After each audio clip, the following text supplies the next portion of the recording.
One day y'all gonna listen to me. I tried to tell you Russell Wilson was cooked, but y'all don't listen. That's fine. One day y'all gonna learn to listen to me. Because Trysta, I've been preaching this for weeks. Kenny's been fighting me on it. It's been absolutely ridiculous. As we welcome in the host of BetMGM tonight, our BetQL betting insider. Trysta. And the corporate champion. What did I do? First of all, don't listen to the media. I was excoriated a number of different times in August for saying Russell Wilson ain't that guy anymore. And now making this stuff up, Trysta. Don't Broncos Nation. This, man. Let's ride. Oh God, please stop doing that. He's so cringy, dude. I have disliked Russell Wilson since he got with Sierra. Like that was the time that happened. And can we just be like, bro, how did you pull Sierra? Like, there's no way you've got game. Like none. He said, do you know that there's a story behind that? So he said that they went on a date and he had this raggedy wallet. And she asked him about his raggedy ass wallet. And he was like, yeah, that's because I'm committed to things. Like when I am with somebody, I'm with somebody. I've had this wallet for 15 years. I'm not just switching wallets in and switching wallets out. Apparently that worked on her. I think it's because she had high levels of trauma by basically being with Future for too long. There's that. That adds up. There is absolutely that. That adds up. Russell Wilson's, he's corny. He's definitely corny. Yes. Right, though, man. Like he's Russell, done. He's Russell, would you rather look? Would you rather your son grow up to be Russell Wilson or Draymond Green? Oh, I like Russell Wilson. He's just corny. I mean, hey, it's all right. Probably Draymond Green, truthfully. Oh, absolutely not. Are you one of them people who Draymond's got brainwashed into thinking like that this dude's really like a generational ball player? Well, I think he's a Hall of Famer. I think that will be the case. I think he's a Hall of Famer. Will he have the worst numbers of any Hall of Famer in history? I mean, he'll be right there with like Rodman. Rodman got rebounding titles. Draymond, like I don't get it. Explain Draymond Green to me like I'm 5. It's one of those things that is not stat driven. I think it's his relationship with Steph on the court, the give and go, his basketball IQ, the ability to sort of change the position as a point forward. Yeah, I think that small ball 5 was kind of changed and adapted through it being successful with him. I disagree, Trysta. He's a good ball player. He does some good things out there for his team or whatever. But like I said it all day or all beginning of the show. This guy got benched in the finals. He was sitting up here crying because people were calling him, were ragging him in Boston. He got benched. The Warriors' last finals got better as soon as he got off the court, and that's why they won Game 4 and went on to win the championship. We can't really judge Draymond at the tail end of his career for what he was when he was in his prime, right? And when he was in his prime, they lost the finals. They won one. They won one. At his best, they lost the finals. After that, KD got there, they would have won with us 3 as on that roster. Yeah, he wasn't no X factor once KD got there. Is this about him being mean to the Kings? Is that what this is about? No, it's about him being overrated. No, it's about he's insecure. He's terribly overrated. And like, if you're we all know how much you love the Golden State Warriors. If you're the Golden State Warriors, you're willing to risk it all for this dude? Like Bob Myers' media availability yesterday didn't match up with what we saw yesterday or this morning. What did Bob Myers say? Because I was doing like a million things. So, Draymond apologized before practice and then went home. Sometimes distance can be the best thing for everybody, and we don't expect them to miss any games, and we're going to handle this internally. And then the video drops today, and it's like, oh, word? Did you run this by Jordan Poole and ask him how he feels about this? And I made Kenny and I were talking earlier, like, did you run this past that whole contingent of young Golden State Warriors that you have? Like, you're okay with this type of behavior? Because now we see it. It's not like you're scrabbling for a rebound, things get testy and a little fiery. Draymond walks from one area of the court to another and gets in Jordan Poole's face. Yeah, and then once Jordan Poole's like, hey, get back. To come and elevate with a punch, was there more that we didn't see? Did Jordan Poole do something dirty like 10 minutes? What is happening? Because it went from 0 to 100 like instantaneously. I want the Draymond Green podcast to address this like now. I need it now. Oh, he ain't recording it? He didn't drop it already? Because he's sure opportunist with his stupid little podcast. He ain't drop it? No, I wonder why. He's not going to address it because he will address it at some point, but it won't be immediately because they got to doctor up the story that they're going to come out with because he was dead wrong. And another thing that Bob Myers said yesterday is something to the effect. I don't want to misquote him, but I know what he said something to the effect of Draymond knows better. Does he? All he's done his entire career is being a nuisance and somebody destructive. That's all he's done. And he's run his mouth and he's tried to be bigger than what he really is out here. And this is par for the course. This is in line with who he's been his entire career. So the fact that Draymond knows better, no, he doesn't. He never has. He should. He should know better. Absolutely. I'm very curious, just like how everyone else feels, like Dub Nation outside of the fan base. Like, how are these teammates feeling? Like, how is Steph and Clay and Iggy, right? What are they saying to Draymond? Like, dude, what was all that? What is happening here? Is it about the contract? Is it, did Jordan Poole say, wow, Michigan State's trash this year and we're still good? Like, what was it? I don't understand. In my opinion, this is my opinion. It's absolutely jealousy. He's jealous of Jordan Poole getting the money that he feels that he deserves, that he wants. He sees what's in front of him. He sees the train that's on the tracks right now, and he's going to be the odd man out. They're not paying him the $100 million that he's asking for. They're going to give that $100 million to Jordan Poole, and it's jealousy. Yeah, they're going to give Jordan Poole probably even more than that. Mm-hmm. He's the only one of the three who's going to be gone. You think he goes? You have to. Like what are you doing at this point? You're willing to just, now you've got this, along with the fact he is at best, he's a marginal player. You can't bring him back. He got benched in the biggest game of their season last year. But and what they did got better. Golden State do when he was out for the majority of that, the amount of games that he was out, 40 something? They won 9 in a row. Games. they had their ups and downs.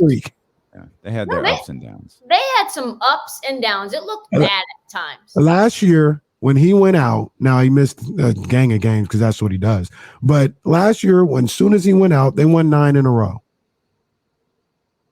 But what was the record, though, without Draymond? Because I remember things got off the rails very quickly. No, they did both. They again, this is a 40-game sample size. Right. It's not like a 9-game sample size. They had struggles.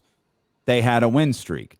But at this point, aren't you better off with Andrew Wiggins? Aren't you better off developing this amazing young crop of guys that you have than placating this dude's ego further and further at the detriment of your franchise moving forward? I think the main question is this an isolated incident or is this systemic? It's not isolated. We know it's not isolated.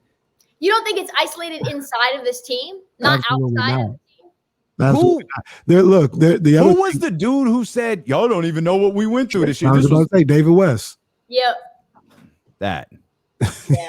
You don't think Draymond's at the center of that? What he meant to say is Draymond's a jackass and we had to deal with it the whole season. Yeah, because he, again, is insecure. He's jealous, not of Jordan Poole this time, but of Kevin Durant. He cursed out Kevin Durant, cursed out the coach. This is who he is. This is who he is. He's shown us who he is since day one. The only people he won't curse out is Curry and LeBron because that's where his bread is buttered. Well, that's fair. I think that's that's probably the only place that he could end up going in the duration of this contract is to the Lakers, right? Yeah, go ahead. Go just ahead, like buddy. the spread, these go to the broken Lakers. links. Yeah, go ahead, knock that out. I love the new podcast, by the way. You're the preview of the NBA season. Yeah, hold on. I don't know what's going on here with corporate. The corporate champion. What did I do that was corporate? You win. You turned heel just like The Rock did back in 1998 and aligned himself with Vince McMahon. You didn't call no one a hoe. You didn't cuss one single time in that podcast. Oh yeah, so yeah. Hold on. Buttoned up Trysta Krick. Did you hear?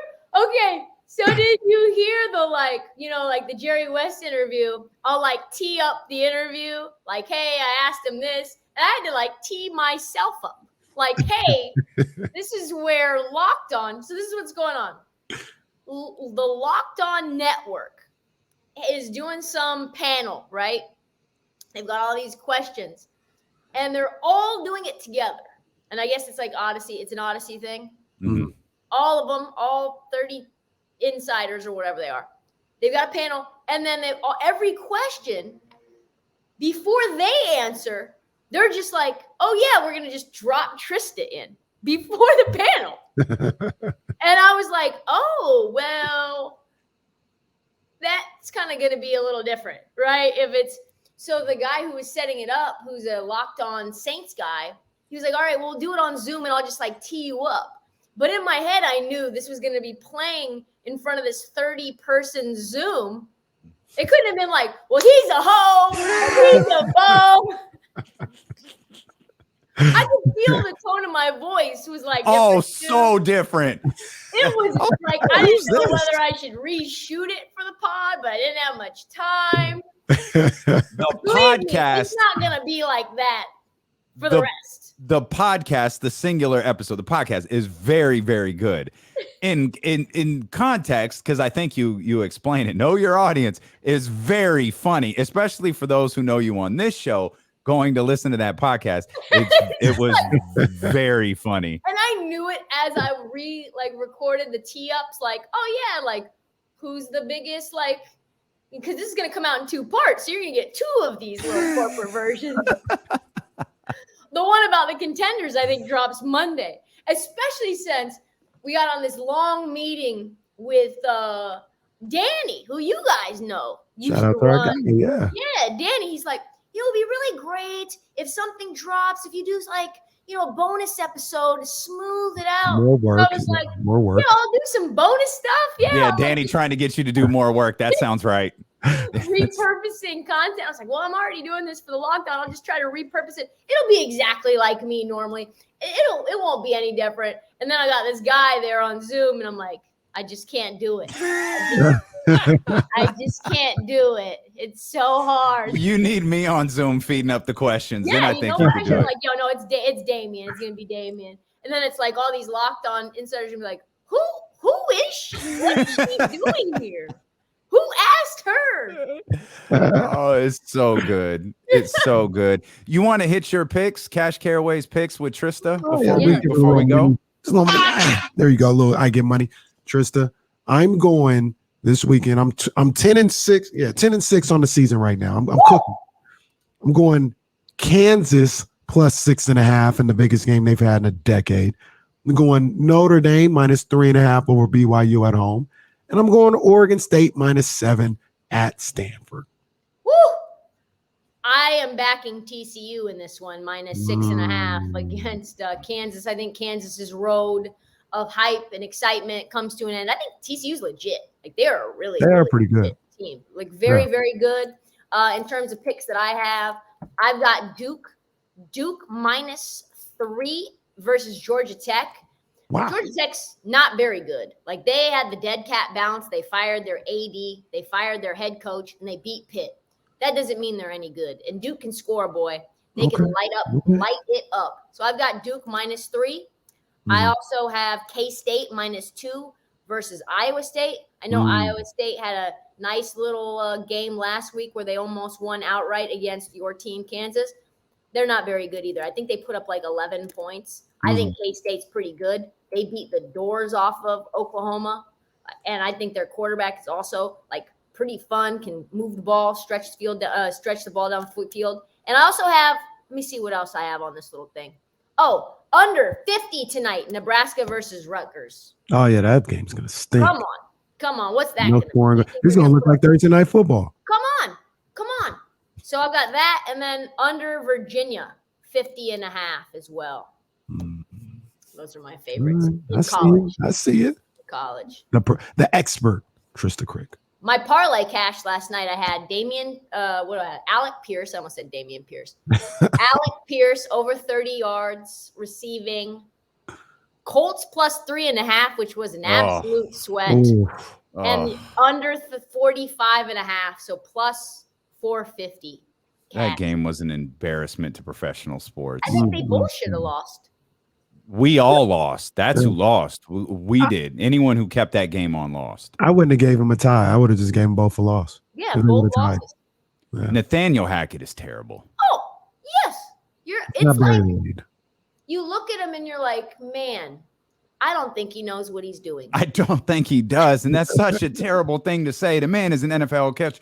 I don't think he knows how to do this. I don't think he has a quarterback. It's 4th and 1, and it's overtime. You're right there on the 6-yard line. You could very easily just run this thing out.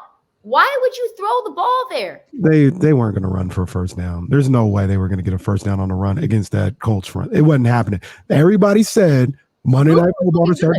You're paying this man $250 million. Give him the ball. He put it in his hands. Nathaniel Hackett had the right play because there was a guy wide open in the end zone, and his quarterback just I don't want to call him washed because I don't think he's washed. But he's getting there. He's in the laundry. He's in the laundry room. Yeah, he's just waiting for just waiting for Sunday to get here. Yeah, he's on the floor sitting in the basket. Yeah, just waiting. Yeah. And by the way, did you guys see that Subway commercial thing he did, where he was like, "No, oh my God," where he has this danger witch. Oh, I missed that. Guys. You gotta watch this. It's like 1 minute and 15 seconds of pure cringe. Oh my God. He freelances the whole thing. He's like eating this. Oh, I've got my own spicy sandwich.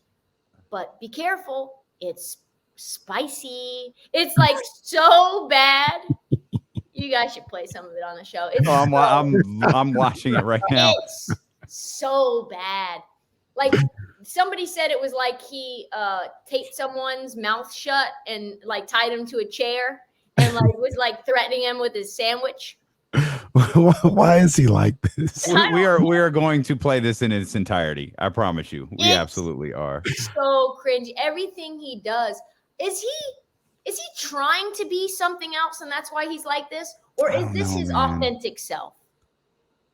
I feel like it's his authentic self. Although I remember I heard Bomani Jones once. I think it was Bomani Jones, and he was talking about there are 2 Russell Wilsons, and he was like, "There's just." What if the Russell Wilson we don't know is hella militant? Yeah, he's like Stokely Carmichael or something when the camera's off.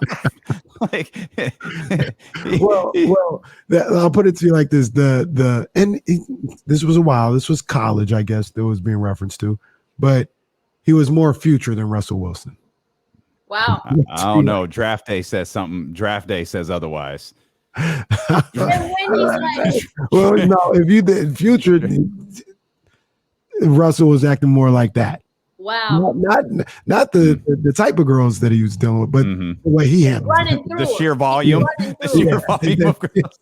It's just an opportunity thing. You can be corny and still have a lot of opportunity, right? Yeah. This is the real Trysta Krick right here. Yes. I can't believe you guys heard that. That was okay. It's great. So when you heard it, what went through your mind?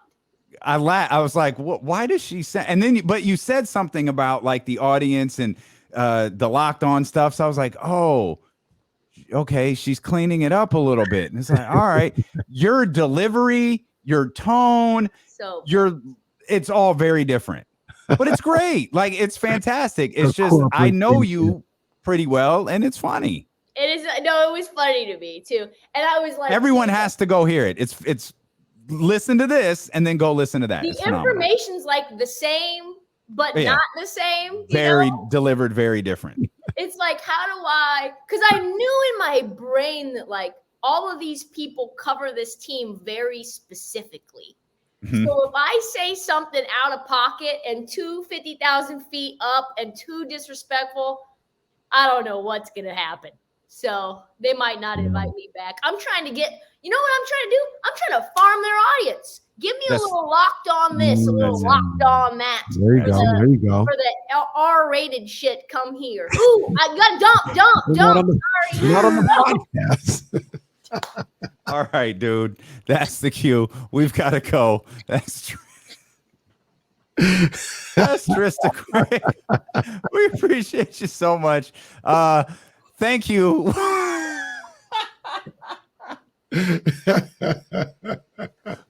We'll see Trysta next week. We got it, Trysta. We're all good. We're good. Oh man, let's bring. You see the hand wave?